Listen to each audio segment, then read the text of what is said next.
Out of the shame of U of M's history, I rise. Up against the social inequalities existing around me, I rise. Up from my worth only being degraded to a percentage, I rise. I am that dream. I am that hope that you fear.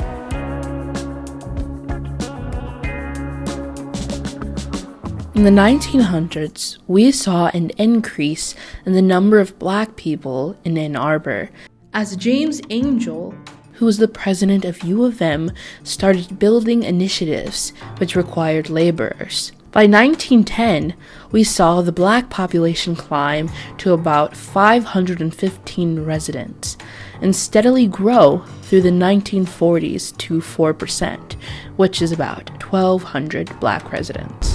What does it mean to be a Black student at U of M?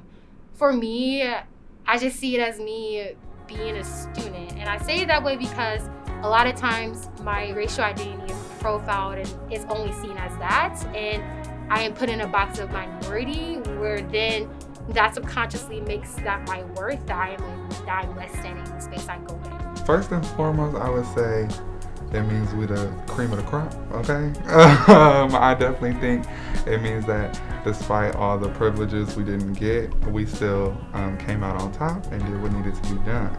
Secondly, I would say that it definitely means to be alienated while at the same time visible. It's a mixture of feeling empowered, because when you think about just all the things that African American people have gone through and overcame to get to this place, it was a point in time that students like me could not attend this school. And so one part of me is like, wow, this is so awesome, I'm here. It's a resilient aspect to it. But on another spectrum, it's a lot still going on, a lot of issues that have not been overcame, and a lot of struggles that a lot of Black students still experience. I guess then, the question becomes, what is Black representation? I mean, I think it's probably not just putting people on advertisements, or even just, say you're in a math class, just adding a Black scholar to maybe the things that you study. It would be working to take apart the ways that anti-Blackness has come into academia. I feel like that there should be more Black people here, especially because we're so close to Detroit. And also just Michigan is like, it's not the blackest state, but they got the percentages ain't matching up. So it's kind of like, I feel like if we had better representation, that a lot of other systemic problems would solve themselves, just because there would be more of a voice. My name is Professor Sarah Ellen Strongman. I'm an assistant professor here at the University of Michigan, Ann Arbor in the Department of Afro-American and African Studies, also known as DAS. I will say that in my academic career, I have exclusively been at PWIs. I think the thing that changed for me coming to Michigan was moving from institutions that had anywhere from 8 to 12% Black student bodies to Michigan, where it's much closer to about 5% or less, depending on which school you're talking about. I'm very lucky to be in an African American and African Studies program, so I know that I get to teach about Black people, which makes me really happy and is a lot of fun. And I know that at Michigan, for a lot of Black students, that DAS is a place to come for classes about Black studies and Black people, not just in the United States, but around the world. And I feel really honored and lucky to be one of the instructors creating those spaces and teaching those classes for our students. I will say that it is interesting also, though, teaching these classes at Michigan. In my years here, I have loved all of my students, and it's such a wonderful place to teach, and Michigan students are so great. But it is, in comparison to some other institutions where I have taught or could teach, there are just fewer overall students in LSA and in the university. who are Black to take my class. So for most of my career here, my classes have been majority students of color, if not majority Black.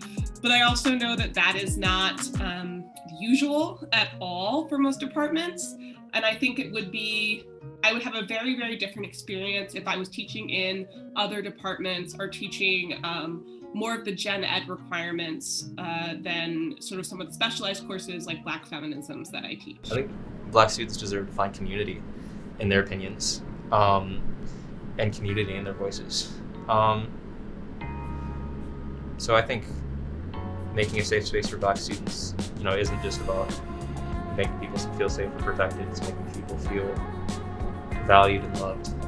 A safe Black space is just being our true selves and not having no type of feedback of you're wrong, you shouldn't act this way, this is the right way to be Black, this is the right way to act as a person of color on campus. There is no right or wrong way, there is just you. I mean, I think the definition of safe space is just a space where people can feel accepted and actually safe. So it was really, really exciting to be here at Michigan when the new Trotter Center opened and to see such a beautiful space that has common areas, but also meeting rooms and classrooms for students. It's now really much more central to campus for students to go to. The William Monroe Trotter Multicultural Center is the only university building that is named after a minority person on campus. This building was a result of the Black Action Movement, which was a movement started after students wanted to increase Black enrollment. The second and third wave of BAM aimed to do the same thing over the 80s. Still, we did not get to 10%. How have Black students created their own space? I suppose a few ways are the organizations and just doing different events and getting together and building that community pretty much. Yeah, I'll be going to ASA, African Student Association. I ain't gone this semester, but they cool. They the homies. And they play a big role because it's just a place where I could just be myself. I think that's the really cool part about the Black orgs here. I'm not an official member of any club specifically, not yet at least. And but they have an open space where if they have a flyer or just any type of events going on, you can attend. And you have the free space to invite friends or just meet new people and socialize. And so I really love the open atmosphere that the Black orgs have here. Hi, my name is Taylor Scott. I am a junior studying chemical engineering, and I am the membership chair for NSBE, the National Society of Black Engineers. There needs to be a community for everyone to feel supported and included. And I know for me, being a Black student in STEM, I knew I was going to need that support from my fellow Black peers who are also going through the same things. And some of us had to make the unfortunate decision between choosing between certain institutions because we wanted the best education, and maybe the institution that may have had more of that inbuilt Black experience didn't have that degree option. So we had to come here, but there has to be a way for us to balance being in a predominantly white institution and getting the education versus making sure that we still feel supported and we have ties to our community. The mission of the National Society of Black Engineers is to increase the number of culturally responsible Black engineers who excel academically, succeed professionally, and positively impact the community. So that's our mission. And basically what that boils down to is we want to see each other succeed. We want to support each other, make sure we're connecting with each other, help us succeed, but we also want to make sure that we're building a future generation so that people that come in also have that same support. So that's why we do things such as NSBE Junior. We partner with high schools, middle schools, and trying to work on that facet. And that's also why we have membership programs, which I'm involved in since I'm membership chair, but we just make sure we have fun environments to be with each other, like the barbecue, which we had at the beginning of the school year. So what advice would you give to Black students who are still trying to find their space, their voice? Yeah. What advice would I give?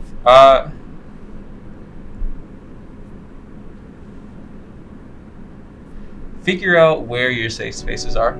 Sometimes you do have to go out and find it, or it will make its way to you. But, overall, we aren't as alone as we might think we are at first. I would say don't fall into the the boxes people try to put you in. Man, be yourself and talk to other black people if you feel alone, because most of them, they gonna be cool with you. And if you see me, say what's up, cause I'm gonna be cool with you. And talk to your professors, all of them, especially your black professors though, cause it's like, you just gotta look out. You gotta be realistic. I would also say that sometimes your safest spaces may not look the way that you think they're gonna look. Michigan is a huge university, and so certainly the Black Student Union and other organizations, I know that there are Black student organizations in like Ross and kinesiology, and also in SMTD. Do you think there are any changes that the school can make so that you do feel like your voice is being heard in these Black spaces? Yeah, I would definitely say that the university could, for one, start some initiatives on their own, and for two, kind of weave those initiatives into the culture and the curriculum here. I think that race and ethnicity, or DEI as they love to call it, is always kind of like stuffed at the end of something.